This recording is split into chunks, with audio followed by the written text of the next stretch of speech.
Hi, everyone. My name is Anshika with Amritt, and I'm here with novelist and businessman Michael Wendroff. Can you introduce yourself to our audience? Sure. Yeah. Michael Wendroff, and I am a global marketing strategist. And now I am also an author. My debut novel, What Goes Around, was recently published and is being translated into a number of different languages. But I got involved with Gunjan a few years ago when I was working for a large personal care company, and we were exploring entry into India with a number of products there. And we worked together on consumer research, studying what the consumer needs and wants were in the category in India, as well as we were being helped with manufacturing possibilities, as well as with potential distributors for our products. So it was a very good relationship, good productive relationship. Awesome. So, can you tell me about your first business trip to India? How was the experience, and where in India did you go? Um, First time I went to India, it was fantastic. I mean, it was India's is really fascinating, and I went three different places. I went in the north to Delhi. In the center of the country, I went to Mumbai. And I also went down south to Hyderabad. And they were all, very different. And, I'd say that was one of the key things I learned from going to India is just how diverse the country is. And whether, you're talking about the cultures or the languages or the socioeconomics of the people, it is very diverse. And, tell you the truth, that does present a marketing challenge. But if you can customize your message to the individual regional preferences, you can have a huge impact in the market. Definitely. What were the best parts of doing business in India for you personally? Best parts. Well, clearly the people. I mean, the people are so nice and just so friendly. And then, of course, so smart. But there's so many of them. I mean, at 1.4 billion people, I mean, the sheer size of the market is immense and just provides that fantastic opportunity. So, that was definitely a key aspect. The other thing I learned is that the business ecosystem in India really requires collaboration.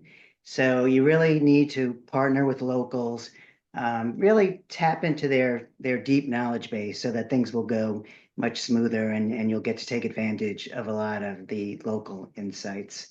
Um, and I guess I'd also say that there's a real sense of optimism in India and a real can-do attitude, and that's terrific, and it's actually very infectious. So those I'd say would be three aspects of being in India that I enjoyed.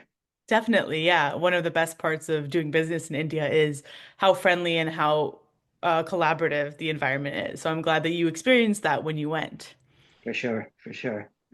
So many of our viewers and our customers are interested in the Indian market. As someone who has been to India and experienced Indian business, can you give a few tips for a business person who would want to travel to India but may not know where to start?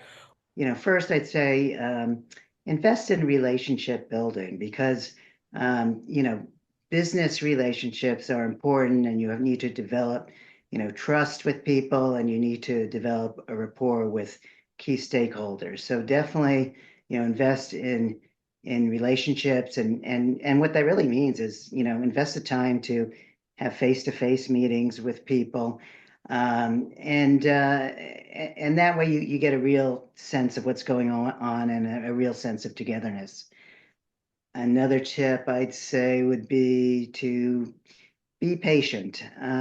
Things may not move at the same speed that you're used to, and that's probably because you often have to be navigating complex situations, regulations, relationships.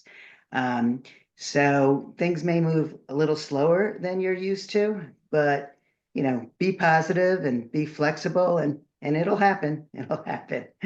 Um, and I guess one other tip would really be to leverage, local expertise. You really have to, whether it's distribution or regulatory channels, you really need to tap into the business expertise that is there. And if you do, you'll get to avoid a lot of the local pitfalls that you can easily run into, and you'll certainly end up making smarter decisions. So those would be, I think, my three key bits of advice. Definitely. Those are great bits of advice that we agree with as well.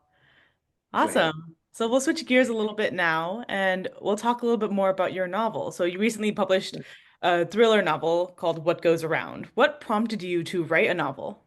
Well, actually, the impetus for this was something that happened the second I was born.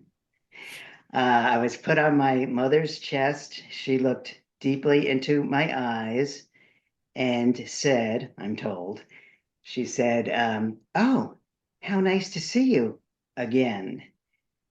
And it was that again part that always intrigued me. And I always wanted to write something or do something with that. And I happen to also come from a family where we're around books and authors. My mother was actually an editor at major New York City publishing houses. In fact, I remember distinctly on weekends seeing her sitting cross-legged on her bed and manuscript pages strewn about her. Her red pen was out, making notations all over. So at least, when it came time for me to get my editor's feedback, it wasn't in red ink, but those comments in the margins of the Word document where at least I'll say I was prepared to see a lot of comments based on seeing my mother and her red pen. And then she remarried a literary agent, and he was an agent of a lot of famous authors. One was Robert Ludlum, who you may know from the Born Identity movies with Matt Damon. And I remember once we spent a few days at his winter home in St. Thomas. And I remember distinctly waking up early one morning and going into the living room where he was sitting on the couch with these yellow legal pads and number two pencil in hand, writing away, scribbling away. And that's how he wrote his 450-page novels by hand. I mean, thank God when it came time for me to write my novel, I had a PC. I don't think I could have done it that way. But so I was around books and writers. I would have liked to be a writer, but business career took precedence. I went to NYU, both undergrad, and I got my MBA from NYU, and then I worked for many years in consumer packaged goods with a couple of different companies. And while I still read, I still hadn't tried to write it. And it was really the COVID pandemic that got me going because there was that one point during the pandemic where, you couldn't go to the beach, you couldn't go out to eat, you couldn't go to the movies, couldn't play tennis, we couldn't do anything. So I had no more excuses. So I sat down, went ahead and wrote it, and thankfully, agent took it on and a publisher bought it. So it was great. That's awesome. Writing is definitely, I feel, in your blood if you're from a family of writers. So I'm glad that you were finally able to have the time to bring this idea to fruition. Yep. Thank you. So, can you tell me a little more about your novel and what it's about? Sure. I mean, it's a thriller, my debut thriller, and it has a major twist ending. That's a bit unusual from what is the norm there. And it starts out with there's some um, mysterious shootings going on in a small community. There are two detectives assigned to investigate it. They hate each other based on prior experiences. One is a guy, a big, brawny guy. If you know Jack Reacher from Lee Child's books, someone kind of like him uses his fists. And then there's his partner, a female detective, is brainy and beautiful. And they basically have to try and figure out who's killing people before they kill each other. And along the way, while they're pursuing it, they get into the secret worlds of some hate groups, incels and supremacists. And there's a lot of twists and turns in the novel. And eventually, the major twist ending is quite original. People really like that. And if you like the movie The Sixth Sense, if you remember that movie, you'll like my book because of that ending. And when I wrote the book, my style is really to write in short chapters because I think that propels the reader on. They feel like they're moving, making progress. And I like to end each chapter on a bit of a cliffhanger, and that could be emotional or physical or psychological.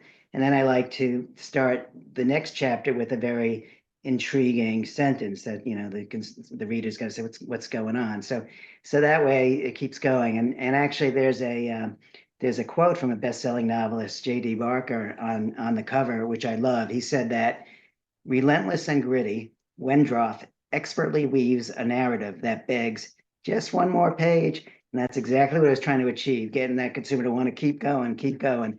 So that's kind of what it's about in a nutshell.